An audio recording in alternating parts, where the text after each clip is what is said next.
Opúsculo do Bom Combate.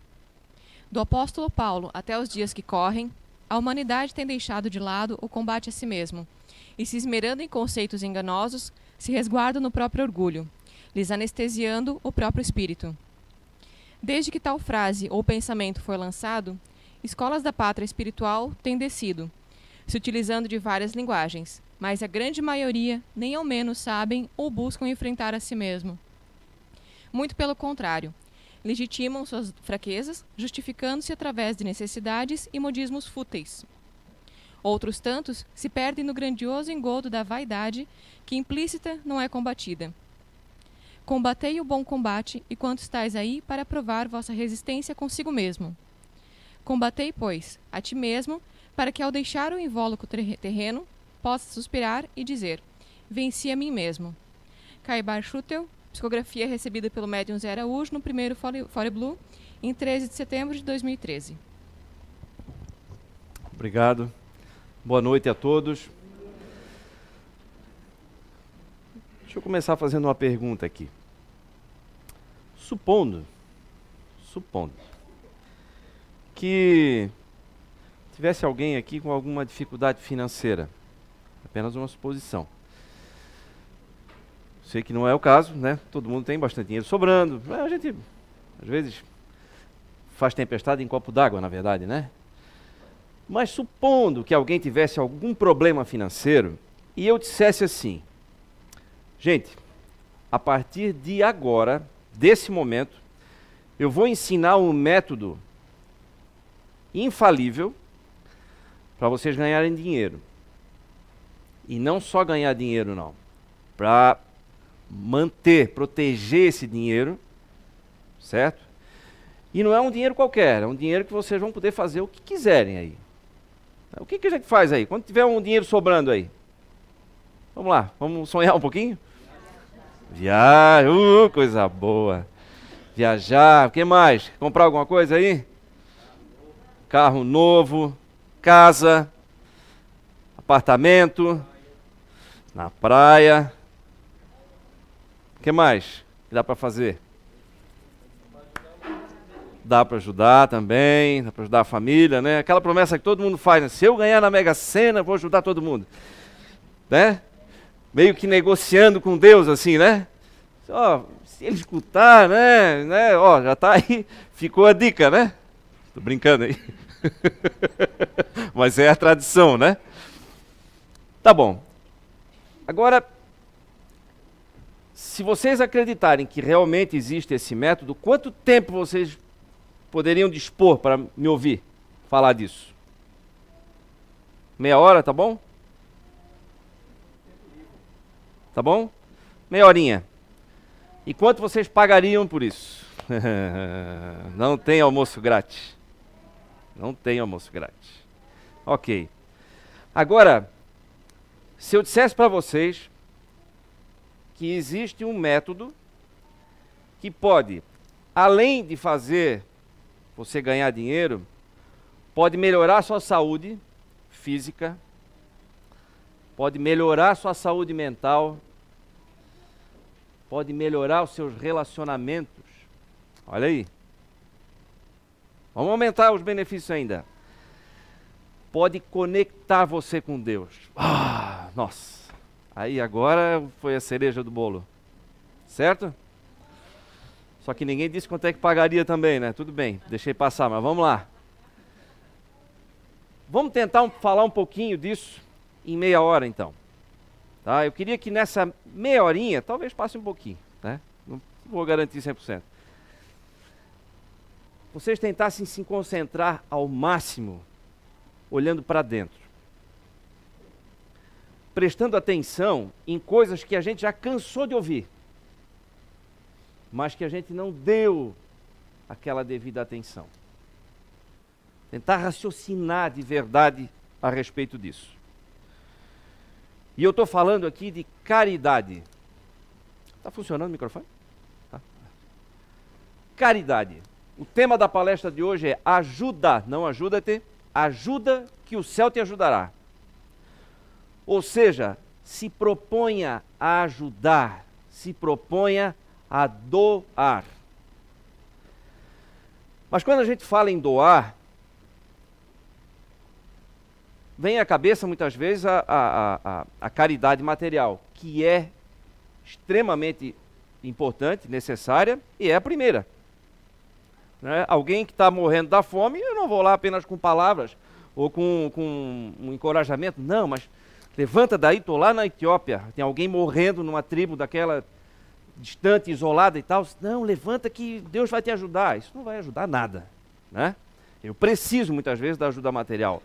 Porém, quando eu me restringo a doar apenas a matéria, eu estou doando uma pequena parcela de algo que eu já retirei desse planeta. Concordam? Qualquer coisa que eu for doar, vai ser uma pequeníssima parte de tudo que eu já retirei para sobreviver daqui. Todos nós consumimos muito desse planeta aqui. E depois a gente devolve também, né? O nosso próprio corpo. O nosso corpo, 99% dele é composto por 6 elementos. Certo? 99%. Os elementos estão aí, na natureza. Oxigênio, hidrogênio, nitrogênio, fósforo, cálcio e... Alguém aí de biologia? Carbono. Obrigado. Foi um bom aluno, hein? Ou é professor? Não. Então, doar simplesmente algo material não significa muito. Porém, estou falando no campo do nosso corpo físico. Quando essa doação vem acompanhada de um algo mais, aí é que ela começa a fazer alguma diferença na nossa vida. O que é o algo mais? É o doar com uma boa dose de amor. Porque amor é aquilo que a gente consegue cultivar, talvez até produzir. É algo que é nosso realmente, eu não retirei da terra. Certo? E na medida em que eu coloco amor na doação, ela nem precisa ser material. Ela pode ser uma doação de palavras, de encorajamento. Né? Ela pode ser uma doação, como eu falei, imaterial. Mas se ela tem uma grande dose de amor, aí sim é que esse método começa a funcionar na nossa vida, que é a caridade, começa a funcionar com uma conexão com o amor maior, com uma conexão com Deus. É como se nós fôssemos afluentes de um rio. Imaginamos aqui um rio enorme que vai desaguar no oceano, certo? Se eu for uma nascente e fico isolada num lago, eu sou aqui a nascente e apenas crio um lago aqui, eu vou gerar algum certo benefício, mas não vou me beneficiar também de muitas coisas. Mas se eu sou uma nascente que acabo criando um outro rio menor, e esse rio vai desaguar no grande rio, que por sua vez vai desaguar no grande oceano, aí sim eu acabo me conectando com o grande oceano. Ou seja, na medida em que eu produzo amor através das minhas atitudes, eu começo então a me conectar com Deus. E quando eu começo a me conectar com Deus, existe um caminho inverso. Não é apenas eu doar. À medida em que eu estou doando, eu estou entrando, participando desse grande fluxo. Certo? Também já é um grande benefício. Por quê? Porque por mais que eu tenha momentos de queda, de desânimo, de fraqueza, esse turbilhão de águas não me deixa parar. Nós já falamos aqui algumas vezes, é como se eu estivesse numa autoestrada, numa rodovia. Eu entrei nesse grande fluxo aqui, eu não consigo parar, porque quem vem atrás já me ajuda, me empurra. Se eu momentaneamente estou sem força para empurrar alguém, alguém vai me empurrar. Vamos que dá, vamos que dá. Encorajamento. Só que, ao contrário do que acontece aqui, existe um caminho inverso.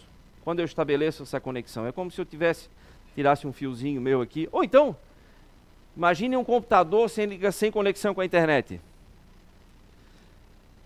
Extremamente limitado, certo?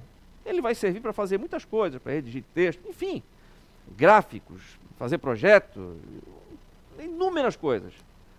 Mas se eu não tiver uma conexão com a internet, eu fico limitado ao que ele tem ali dentro. Não é assim? Assim acontece conosco. Por mais habilidades que eu tenha, por mais programas que eu tenha instalado em mim, né? Por mais que eu tente desenvolver essas habilidades, se eu não tiver uma boa conexão, eu vou ficar limitado. Muito limitado.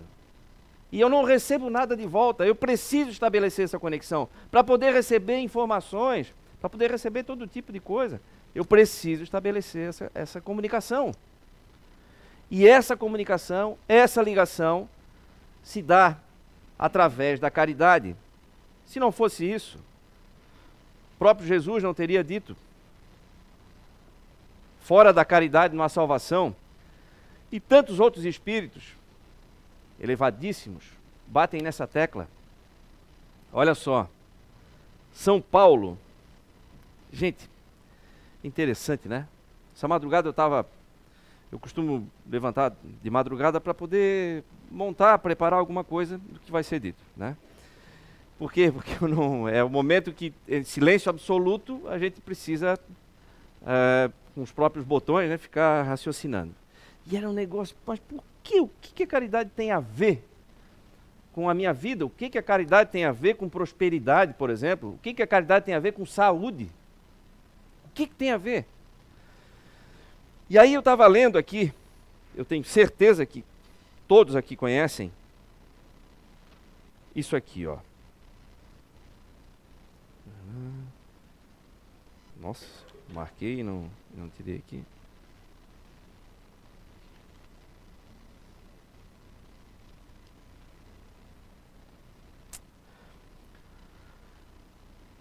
Ainda que eu falasse todas as línguas dos homens, e mesmo a língua dos anjos, se eu não tivesse caridade, não seria senão como um bronze sonante, um símbolo retumbante. E quando eu tivesse o dom da profecia, penetrasse todos os mistérios e tivesse uma perfeita ciência de todas as coisas, quando tivesse ainda toda a fé possível, até transportar montanhas, se não tivesse a caridade, eu nada seria. Enquanto tivesse distribuído meus bens para alimentar os pobres e tivesse entregue meu corpo para ser queimado, se não tivesse caridade, tudo isso não serviria de nada. A caridade é paciente, é doce, é benfazeja.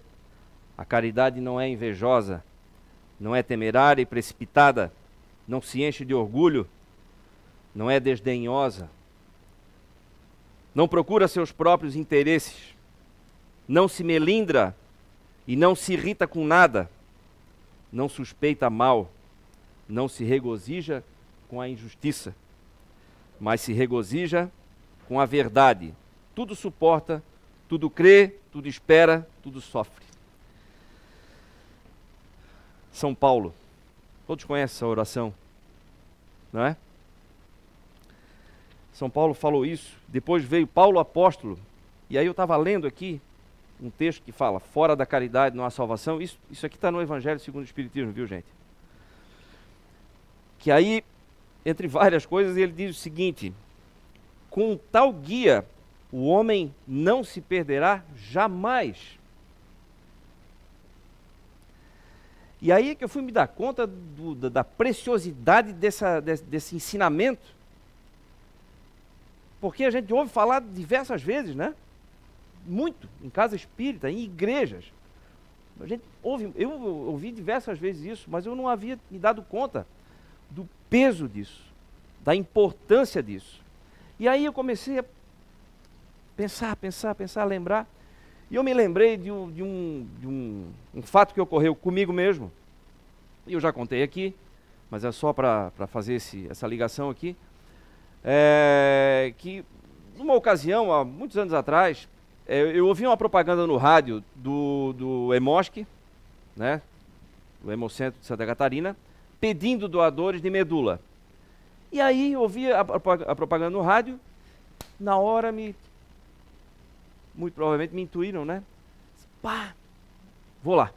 Fui a Florianópolis, eu estava em Brusque. Fui a Florianópolis, eu quero me inscrever para ser doador de medula.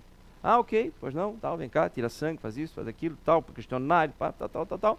Fui embora, depois me chamaram, uns dias depois, tive que ir lá pessoalmente, não falaram por telefone, pensei, algum problema aconteceu, e de fato, olha, o senhor tem hepatite C. Ora, foi um grande susto, até porque eu fui pesquisar, hepatite C, a primeira coisa, né, câncer de fígado, cirrose, enfim, tratamento com um percentual baixo de eficácia. Tanto é que eu pude comprovar depois que eu fiz um tratamento, foi terrível e não deu certo. Depois, anos depois, fiz um outro e deu, consegui curar. Só que aquilo provocou uma mudança tão grande na minha vida, por quê? Por conta do susto e do medo da contagem regressiva, né? A gente fica, já começa, opa, pera um pouquinho. Começou uma contagem regressiva aí, o que eu posso fazer para retardar esse cronômetro aí, né? Esse relógio. Aí comecei a pesquisar, estudar como é que funciona, o que eu posso fazer para ajudar o fígado, quais são os tratamentos que estão vindo por aí, enfim. E aí acabei fazendo uma série de mudanças na minha vida, de hábitos alimentares, de exercício físico, enfim, uma série de coisas, que mesmo depois, ainda tendo a hepatite C, eu consegui voltar o meu fígado para o estado de zero. Depois acabei curando, ainda bem, graças a Deus. Mas só que esses hábitos ficaram. E aí, olha só, foi um lampejo, foi um segundo de uma vontade de ajudar. Olha só, foi uma gotinha. E eu estou sentindo, experimentando os benefícios disso na minha vida há anos, há mais de 15 anos. Olha só. Então, por aí, dá para a gente ter uma noção do tamanho da coisa. E aí que eu fui perceber, meu Deus do céu, que é isso? Eu ouvia falar de caridade, doar, tá, legal, né? Somos voluntários aqui na casa, temos que doar, vamos lá, vamos fazer. Gente, muito grande esse negócio. Emmanuel, tem duas frases do Emmanuel que eu extraí de um texto que ele escreveu, que é num livro, Alma e Coração, que é assim, ó, as maiores transformações da nossa vida surgem quase sempre das doações que fizermos. E aí aquilo para mim foi claríssimo, é isso mesmo. Cada vez que a gente quer doar, se doar, não é doar matéria apenas, é doar a matéria recheada desse sentimento nobre. Aí sim eu crio uma conexão e eu começo a receber. Lembra da internet? Do computador conectado? É isso. É disso que eu falo. Aí eu começo a receber mais e mais informações. Essa conexão, essa caridade começa dentro de casa. Porque dentro de casa, muitas vezes, é difícil pela proximidade, pela convivência. Só que a gente foi colocado ali para resolver. Então, em alguns casos é preciso se afastar, mas em outros, basta a gente mudar um pouquinho a nossa intenção. Basta só querer ajudar um pouquinho a vida do outro, que tudo muda. A pessoa que recebe ajuda já percebe a diferença. A pessoa que recebe o nosso auxílio, quando esse auxílio é feito com amor, ela percebe que é diferente. E a atitude dela muda. Eu tenho certeza que muitos de vocês aqui, ou muitos de nós, já percebeu isso. Quando a gente faz uma coisa que sempre fazia, mas faz diferente, faz com a intenção realmente de ajudar, seja de acalmar, seja de encorajar, seja de amparar, quando a intenção é realmente essa, de orientar, muda. As pessoas se desarmam, nem sabem por quê, mas se desarmam. Mas agora a gente sabe por quê. Certo? Uma outra frase que o Emmanuel fala, que também tem tudo a ver com isso que a gente está dizendo aqui, é que caridade, fazer caridade, doar, significa abrir caminhos, fundamentar oportunidades, multiplicar relações. Isso aqui que eu estou falando. Quando eu me dou algo que é meu, que é um sentimento nobre, não é algo que eu extraí da terra e transformei, ou eu ou alguém, mas é algo que eu cultivei aqui dentro de mim, aí sim eu estou estabelecendo conexões. Uma nascente de água sozinha, não se conecta com nada, vai gerar benefício? Vai, mas muito limitado. Eu preciso estabelecer conexões. Eu preciso estar conectado com Deus para poder experimentar dessa perfeição divina. Quando eu falo que esse método é infalível, ele é infalível mesmo, pode acreditar nisso. Só que é importante que a gente pague para ver. Eu vou experimentar isso. Comece a fazer isso no dia a dia. Naquelas questões difíceis, profissionalmente, por exemplo, no trabalho, é impossível a gente evitar momentos praticamente impossível evitar momentos de irritação, ou onde alguém nos ataca, enfim, ou seja um cliente impaciente que não está bem, seja um colega de trabalho, não tem como evitar isso. Mas no momento, estou falando por experiência própria, no momento em que a gente se acalma, tenta se acalmar e tenta ajudar, seja com atitudes, pode ser inclusive uma atitude firme. Só ouvir passivamente e engolir tudo aquilo pode muitas vezes estar atrapalhando. Muitas vezes uma conversa séria e firme, olho no olho com alguém, isso sim pode ajudar. E muitas vezes ajuda. Olha, fulano, eu vou te dizer uma coisa. Ninguém merece levar patada, não. Esses dias até eu falei para um cliente, parceiro, sei lá, alguém que está na minha relação de negócio assim, é um cidadão que vai relativamente muito bem, financeiramente falando, mas assim, bastante imaturo, né, no trato com as pessoas e tal. E aí, era numa construção, e aí soltando o verbo, né, no pessoal que estava trabalhando e tal. Eu disse, fulano, eu vou te dizer uma coisa. Nesse negócio, como em qualquer outra relação entre as pessoas, nós precisamos estabelecer conexões, nós precisamos abrir portas e não quebrar pontes.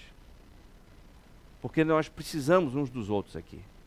E ninguém está aí para ser humilhado, né, e muito menos para ficar botando o dedo na ferida dos outros, porque errou aqui, errou ali, isso aqui está mal feito, isso está uma porcaria, isso não é assim. Não vai conseguir nada além de má vontade depois. E aí ele olhou assim um pouco e tal, e aí mudou. Mas porque a minha intenção era ajudar mesmo. É alguém que está começando, e eu me sinto com a experiência que já tive, né, em condições de ajudar.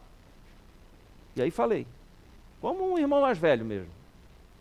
Mudou completamente, mudou a forma de tratar as pessoas, mudou a forma também de ouvir, né? Porque as pessoas querem ouvir bons conselhos. Bons conselhos são sempre bem-vindos. Bom conselho é uma doação. Bom conselho é caridade. Mas bem entendido, desde que seja feito com a intenção de ajudar. É isso que vai estabelecer a conexão. Certo? Se o meu computador, eu preciso escolher um bom servidor. Eu preciso ter um bom plano de internet também, para que essa conexão seja boa. E eu posso ir melhorando.